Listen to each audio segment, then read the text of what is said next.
tema da mensagem ou o tema da série é a pureza do Evangelho da Graça. A pureza do Evangelho da Graça. Como disse anteriormente, eu não sei quanto tempo nós estaremos meditando e compartilhando acerca desta mensagem, mas eu tenho certeza absoluta, por que não dizer toda a convicção, que essa mensagem vai tocar o seu coração e vai trazer um alinhamento, por que não dizer também, quem sabe, porventura, um alinhamento doutrinário, em nome de Jesus. A pureza do Evangelho da Graça. A pureza, nós já sabemos, aquilo que não tem contaminação. A pureza, vamos definir a palavra pureza de uma forma bem superficial, até porque é uma palavra muito conhecida na nossa linguagem. Pureza é tudo aquilo que não tem contaminação. Muitas vezes o ouro ele é provado no fogo para que se arranque as contaminações, as impurezas. Como também a prata é provada no fogo e quando ela brilha ao ponto de refletir a face do seu manuseador, do seu senhor sobre ela, então é onde nós identificamos que ela está pronta para ser comercializada. O fogo, ele prova toda a contaminação e ele libera, então, uma oportunidade para que o conteúdo seja e esteja puro. O fogo do Senhor, ele não veio para nos consumir, como muitos falam por aí. Muitos acabam não se relacionando com a igreja, não se relacionando com Deus, não se relacionando com os assuntos do Senhor, porque tem a foto errada de quem Deus é. Aquela foto que foi revelada pela religiosidade, aquela foto que foi revelada pelo legalismo, que o nosso Deus é um Deus carrasco, que o nosso Deus é um Deus com olho vermelho, esperando a primeira falha que você venha cometer para que possa Ele então te castigar. Eu não estou pregando acerca desse Deus. Eu estou pregando para você hoje, ao seu coração, acerca de um Deus que ama tanto, que nenhuma linguagem, nenhuma língua escrita ou falada pôde definir este amor. A palavra do Senhor fala que esse amor é o tal, nos amou de tal maneira. Sabemos que é o amor ágape, um amor incondicional, um amor que não tem limites, ele se estende para além do seu pecado, para além da sua sujeira. Se o nosso Deus tiver que entrar no seu lixo e ali no meio do seu lixo se fazer presente para te abençoar com consolo, para te abençoar com aspectos de sabedoria para te trazer de volta, Ele sim fará. Ele não é como muitos por aí que pensam ser tão santões e não se misturam com pessoas que precisam do Senhor, do amor, da bondade, da graça. A religião, ela é assim, ela é impiedosa, ela é pronta para julgar, mesmo que custe a morte do caráter de uma pessoa, ou por que não dizer até física. Aquela mulher cai em adultério e é apresentada para ser apedrejada aos pés de Jesus, ou seja, o alvo não era a mulher, o alvo era Jesus. O legalismo faz isso.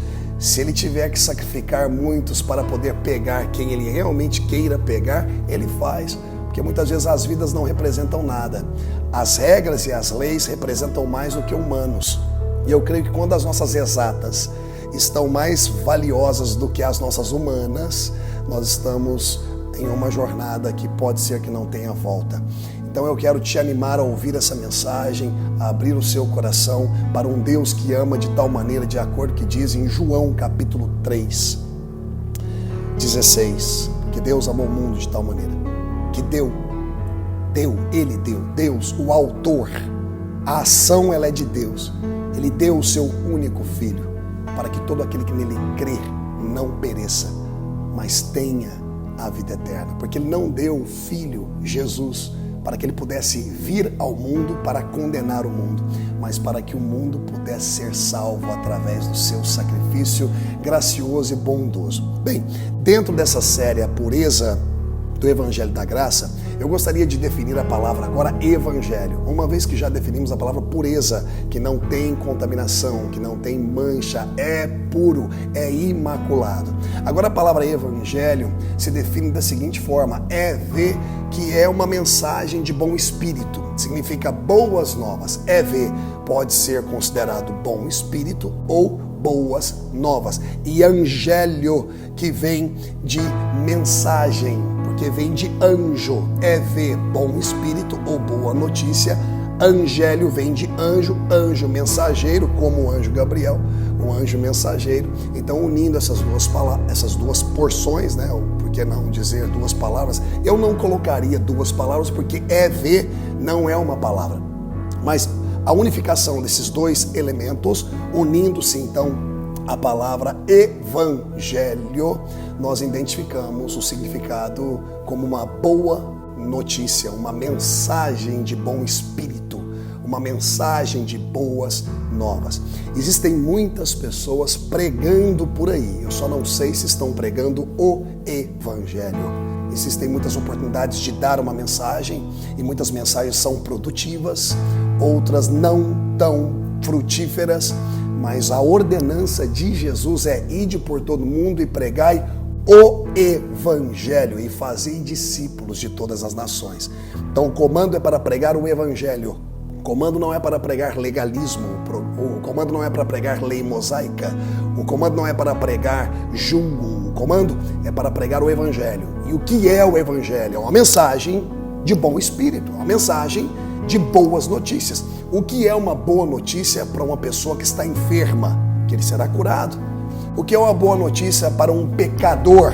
Que existe um homem que já veio e retirou o nome dele da lista da condenação e o inseriu ao lado de Deus Pai juntamente com ele. Essa é uma boa notícia. Ou seja, um Jesus que sofreu enfermidade para que pudéssemos ser sarados. Sofreu o pecado, absorvendo o pecado da humanidade inteira sobre ele, para que nós pudéssemos ser justificados. Ele mesmo, o próprio Senhor Jesus, sofreu a morte para que nós pudéssemos ter vida. Quer uma melhor notícia do que essa, ou essas notícias? Portanto, definimos não só na linguística aqui, mas também definimos através do seu significado puro, em ação. Não basta apenas uma palavra ter um significado, ela tem que ter ação também. E o Evangelho é a ação de Deus através de Jesus para a salvação de todo aquele que nele crer. Amém, queridos? Agora vamos lá, presta atenção. O Evangelho é o ato de anunciar e não de argumentar quem Deus salva, do jeito que Ele salva e como Ele salva. O Evangelho foi dado aos homens para anunciar, para que ele seja anunciado. Ele não foi dado para os homens para que nós venhamos, através do Evangelho, gerar julgamentos, gerar até mesmo muitas disciplinas baseadas em dogmas, em religiosidade. O Evangelho foi dado para liberação, o Evangelho foi dado para restauração. O Evangelho foi dado para que o homem venha a compreender que existe sim o caminho, a verdade e a vida que está sendo apresentada a este homem, a mim e a você, como um caminho de amor, um caminho bondoso, um caminho que é capaz sim de trazer correção.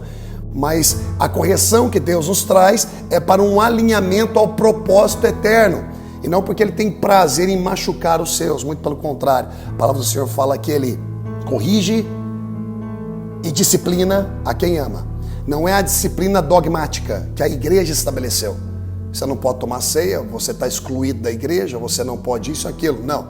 A disciplina do Senhor é chamar para a mesa. Para que na mesa nós venhamos a acertar, alinhar, conversar. A disciplina do Senhor é chamar a comunhão e não afastar da comunhão. Então o Evangelho é o ato de anunciar refrigério. É o ato de anunciar restauração. É o ato de anunciar boas mensagens, inclusive a mensagem de transformação de uma vida errada para uma vida completamente pura no Senhor, porque Ele nos deu essa oportunidade. Não foi pelo meu comportamento que eu mereci salvação, foi pelo comportamento de Cristo que eu sou inserido à salvação. E agora que eu sou inserido à salvação, essa graça que me salva é a mesma que me transforma. Se porventura você tenha ouvido por aí muitas pessoas ministrando a graça do Senhor, pregando a graça do Senhor, compartilhando assuntos com os amigos sobre a graça do Senhor, mas em hipótese nenhuma, através dos tempos, através dos dias que vão se desenrolando na esteira da vida, você não tem observado frutos dessa salvação na vida dessa pessoa, considere o fato que talvez não tenha ainda tido, de fato, essa pessoa uma experiência com o Senhor, genuína com o Senhor. Então é importante nós analisarmos isso aí. Nós não estamos aqui para julgar salvação, mas podemos analisar frutos. Porque a ação de Deus que nos dá a salvação insere dentro de nós o Espírito Santo. A ação do Espírito Santo que nos ajuda no processo da santificação, que é o alinhamento daquilo que Ele me fez ser ao comportamento que eu necessito apresentar. Ele me salvou e me fez santo, mas eu não sei atuar como santo. Ele me salvou e me fez justo, mas eu não sei atuar com justiça. Porque a minha salvação é instantânea e o veículo é a fé. Eu creio em Jesus Cristo e na obra graciosa e gratuita que Ele conquistou na cruz do Calvário, e na sua ressurreição me deu o direito e uma nova identidade de ser santo, justo, sacerdote. Mas mesmo eu sendo, porque Ele me tornou, pelo comportamento dEle, pela graça dEle, eu ainda não sei atuar como sou. Então a ação de Deus nos salva de forma instantânea, não pode ter processos ou graus. É instantâneo, é uma decisão do tribunal de Deus, através daquilo que Jesus sofreu em seu corpo, de libertar a humanidade, se a humanidade vier ao credo, crer no Senhor Jesus e na obra dele. É o sacrifício de Jesus, é a obra de Jesus, não é a obra da lei mosaica que me salva, é a obra da centralidade completa na pessoa de Jesus Cristo, nosso Senhor e Salvador. Agora então quer dizer que não vamos continuar pecando? Não! Romanos 6 diz o quê? Que diremos, pois? Permaneceremos no pecado para que a graça superabunde? Apóstolo Paulo responde, não, de maneira nenhuma. Porventura voltaríamos a viver para aquilo que já morremos? Voltaríamos a ativar aquilo que nós já colocamos de lado porque cremos em Jesus? Deveríamos estar nos esquecendo do pecado, porque a graça nos renova, a graça nos dá oportunidade, a graça nos transforma, a graça nos faz nos retirar de uma vida mundana, de uma vida carnal, como diz em Tito capítulo 2, versículo 11, a graça de Deus se manifestou salvadora a todos os homens, ensinando-nos a como se comportar de forma sóbria, de uma forma justa e piedosa. Então, se existe algo que podemos contemplar na vida daqueles que foram salvos por Jesus, é manifestação de boas obras. Não são boas obras para se sentir mais santo. Não são boas obras para se sentir mais justo.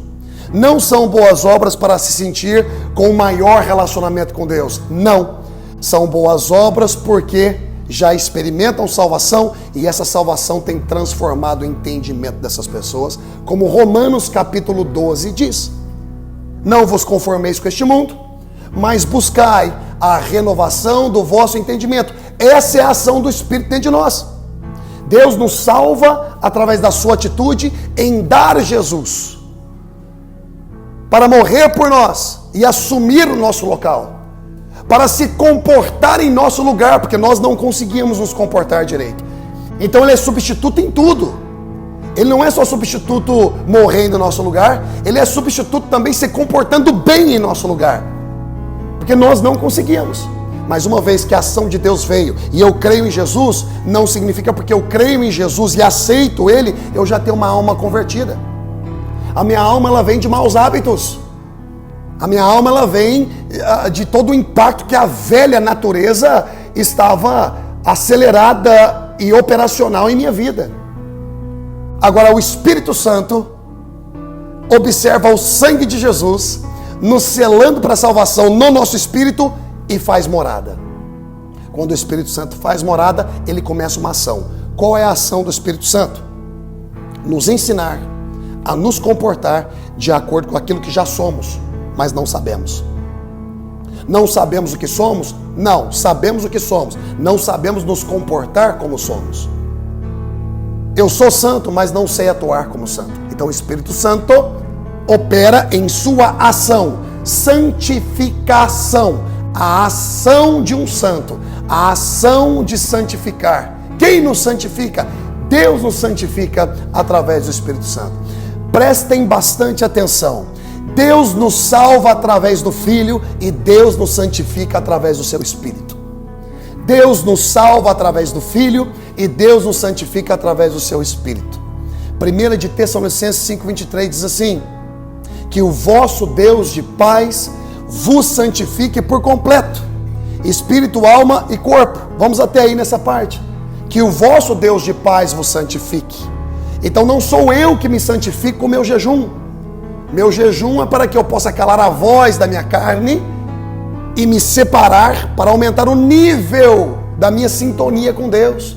Eu jejuo para direcionamento. Eu não jejuo para obter bênçãos. Eu jejuo para direcionamento. É uma decisão minha. Meu jejum não me leva para o céu. Meu jejum não me faz mais santo, mais merecedor. Ele me faz mais sintonizado. Quando eu estou dando voz para muitas coisas e ouvido para muitas coisas, e não estou me separando um pouco, sem alimento, até mesmo sem atividade de diversão, para ouvir a voz de Deus. Então jejum é sintonia e oração é relacionamento. Deus já sabendo de todas as coisas, por que eu preciso orar? Porque eu amo Ele, porque eu me relaciono com Ele, porque Ele é meu Pai, e porque eu quero ouvir da parte dEle revelações e direcionamento para poder então aplicar na minha vida os seus conselhos. A oração muito pode em seus efeitos. Outra porção das Escrituras. Por que a oração muito pode em seus efeitos? Porque quando eu falo com Deus, eu me relaciono com Deus através do diálogo, através da oração, da conversação, Ele também fala comigo e me revela o caminho. Então o efeito ele é completamente evidenciado. Porque a causa, que é Deus, está me instruindo. Eu oro, eu converso com a causa e a causa me revela. Quando a causa me revela, os efeitos começam a surgir. Amém, queridos? Então a salvação é de Deus, através do Filho.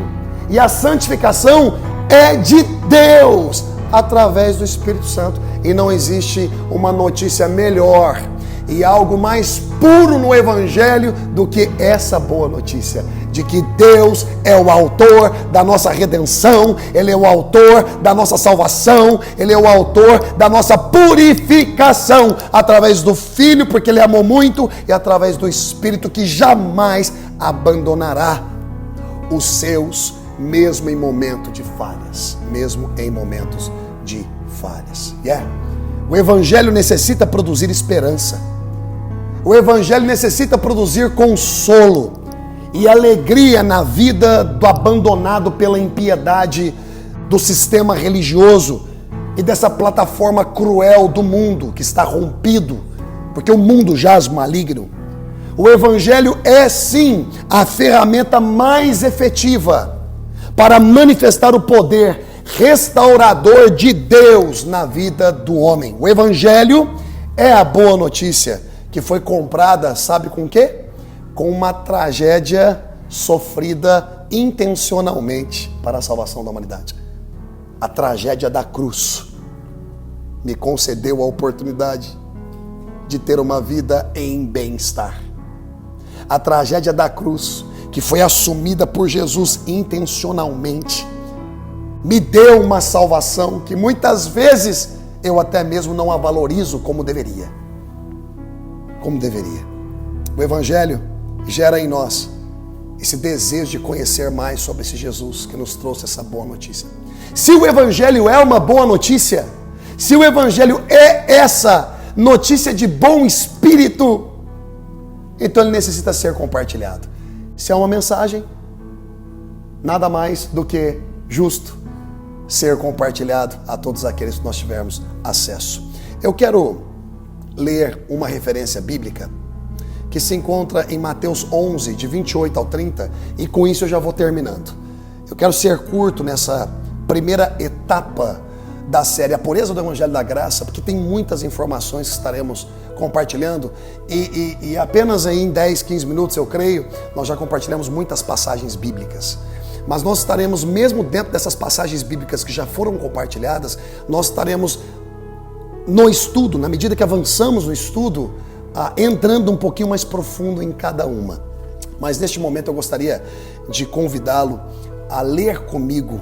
Não é porque você está do outro lado da tela, nos acompanhando online, que você não possa ter a Bíblia do lado, ou até mesmo um aparelho tecnológico, um dispositivo tecnológico, para poder abrir a Bíblia. Hoje nós temos não sei quantas versões bíblicas através de aplicativos fantásticos. E é Bíblia também, viu? Tem muita gente que fala assim, não, a Bíblia tem que ser de papel. Rapaz, a Bíblia tem que ser aquela que está no seu coração. Não adianta nada ter uma Bíblia de papel e defender a Bíblia de papel por uma religiosidade, sendo que não tem nenhum versículo no coração. Bom, essa foi de graça, não estava no plano. Vai. Mateus 11, 28 a 30 diz assim: Vinde a mim, todos os que estáis cansados e oprimidos, e eu vos aliviarei. Isso aqui é uma melhor notícia que essa? Tem uma melhor notícia que essa? Se tiver, me conta. Olha só as palavras de Jesus. Vinde a mim, todos os que estáis cansados e oprimidos, e eu vos aliviarei. Olha que evangelho, olha que boa notícia, meu querido. Não fala, vinde a mim só depois de consertar sua vida.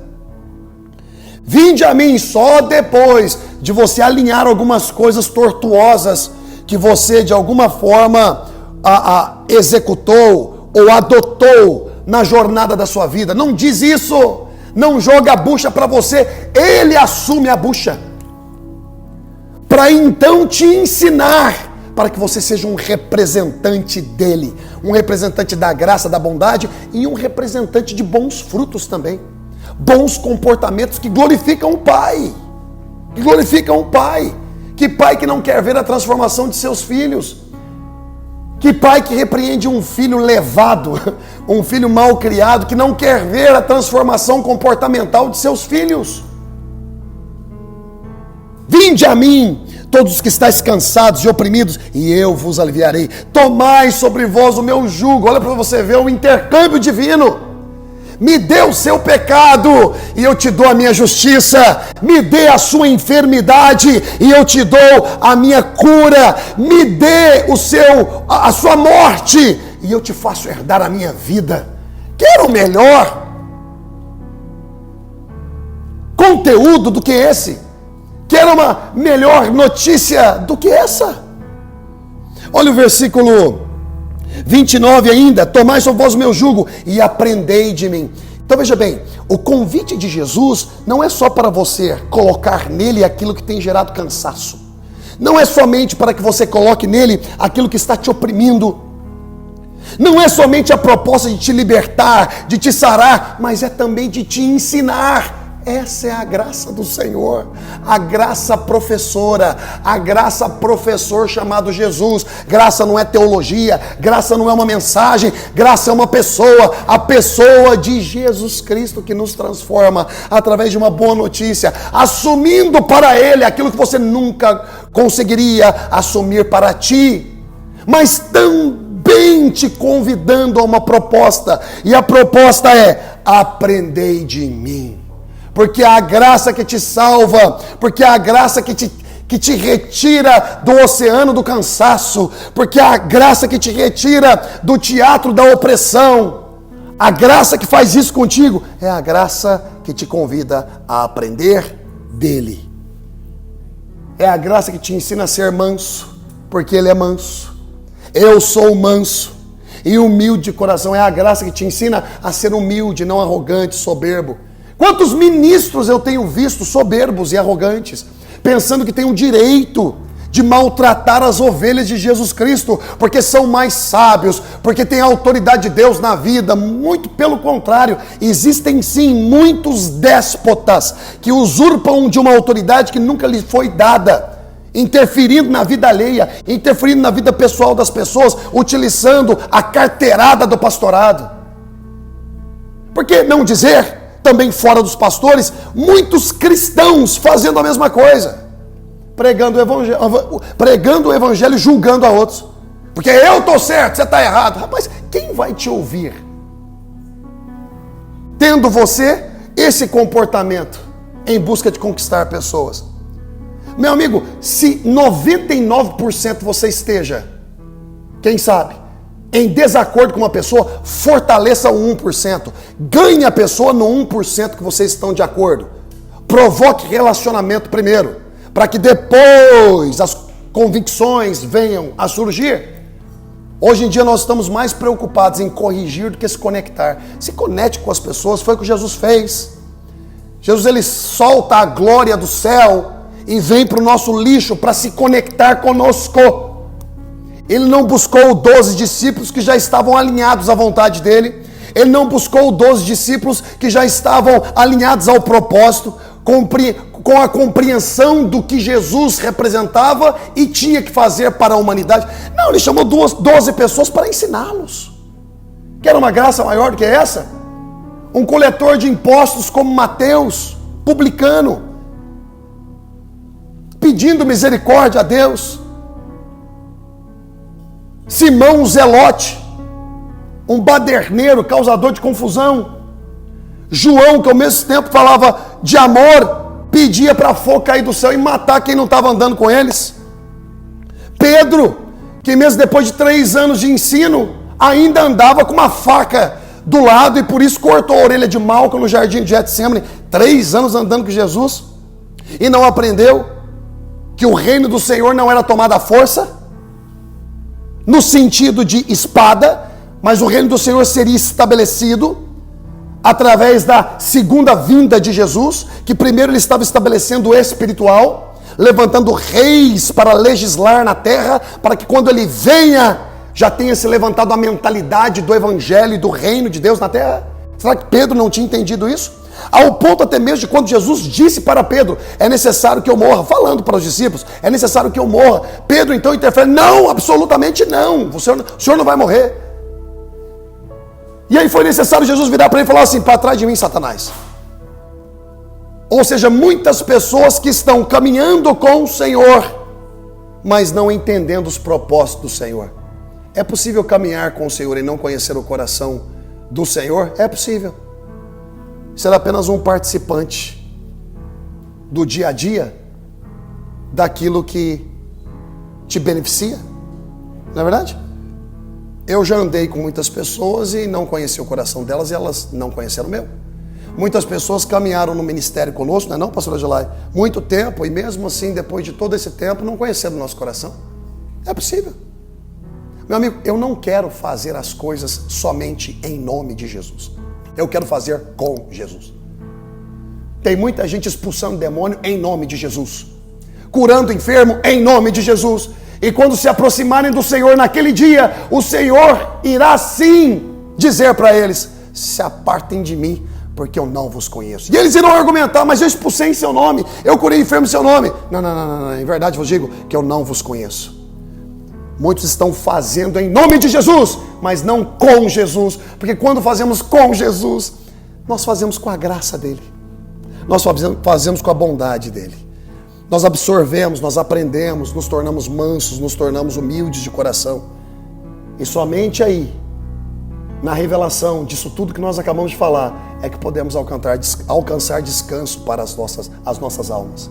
Olha o versículo 30. Porque o meu jugo é suave e o meu fardo é leve. E para terminar, eu quero ler a mesma porção, mas agora na versão A Mensagem. Eu acho fantástica a versão A Mensagem. Não vou nem pregar, porque a versão A Mensagem ela já vem pregada. Ela já vem completamente interpretada. Olha só essa versão que diz, olha, versículo 28. Você está cansado? Desgastado? Queimado ou desacreditado sobre a religião? Vinde a mim. Afaste-se comigo e você vai recuperar sua vida. Hoje o Senhor Jesus está dando uma boa notícia para nós. É possível se afastar com Jesus. E eu tenho certeza que muitos de nós precisamos nos afastar com Jesus. Assim como Jesus se afastava num tiro de pedra para poder se abastecer com o Pai e orava sozinho. Foi assim no Getsemane. Ele deixou Pedro, Tiago e João orando e num tiro de pedra, de distância, ele se afasta para orar e para falar com o Pai. nós também precisamos fazer isso. Nos afastar, às vezes, das nossas religiosidades, dos nossos legalismos, para poder entender o que de fato o Senhor quer das nossas vidas, o propósito dele. Olha como continua. Afaste-se comigo e você vai recuperar a sua vida. Vou te mostrar como é tirar um descanso real.